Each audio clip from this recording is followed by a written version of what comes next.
By my estimations, I have 3 options. Don't brush up and down, brush in circles.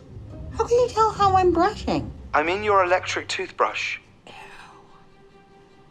Oh, get it out of my mouth. This superintelligence follows a very unremarkable woman played by Melissa McCarthy as it decides whether to destroy or save the world. So, as I was saying, I have 3 options. 1, I can save mankind, end war, poverty, disease, fix global warming, and establish peace throughout humanity. Okay, well, let's do that one.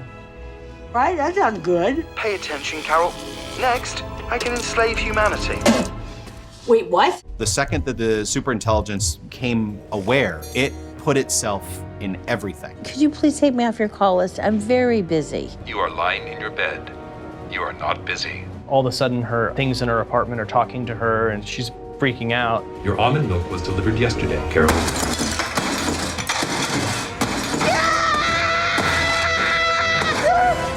So the superintelligence does what it thinks is the smartest thing to do, which is it takes the voice of her favorite person. Thanks so much for being here, Carol. Let's jump right into it. Wait a minute, I know that voice. My first question was, how many times have you rewritten this with someone else's voice? They swear to me that they didn't, that it was always my voice. I still don't really believe them, but I'm flattered nonetheless. I mean, if you're gonna have a voice, it should be Octavia Spencer. For me, personally, James Corden is more interesting vocally. Octavia Spencer has an Oscar. Not in her mouth. Sorry to interrupt your slumber party chit-chat. Can we get back to it? So the superintelligence is very much its own character. It's just essentially stolen my voice and at various points my face and being. I freaked him out. I freaked myself out. I'm gonna go home. I don't think you freaked him out. Did you see the way he touched your hair? Here's the thing. I've been the one acting with Melissa through monitors, and like every place she looks, she's listening to me either on an earpiece, or I've literally walked behind her with megaphones, or there's been speakers. Hey, who are you and what do you want? A lot. More than you can wrap your head around at 7:46 a.m. Well, luckily, Melissa and Steve are really close, and Steve's a really good performer. So I think as far as a stand-in for James, we're in luck. I'm really glad Steve Mallory's doing the voice while we're here shooting, because obviously James can't be here every day. Out of everybody in the world, why me?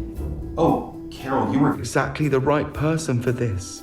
It was really challenging. There's so many scenes where it's me and there's nothing else there. Like the first 3 days I was completely by myself and it was just talking to like smoke detectors and TVs. This could all be tricks. You know, you're probably some cyberpunk hacker making shapes on my TV. Ooh. And because it's all voiceover later for the superintelligence, there are many, infinite versions of how we could do it. Get in there and ask him out for coffee and empanadas or whatever you humans do. It just maybe this is a teaching moment, but coffee and empanadas is like, that's a dicey intestinal situation. Get out of the car, Carol.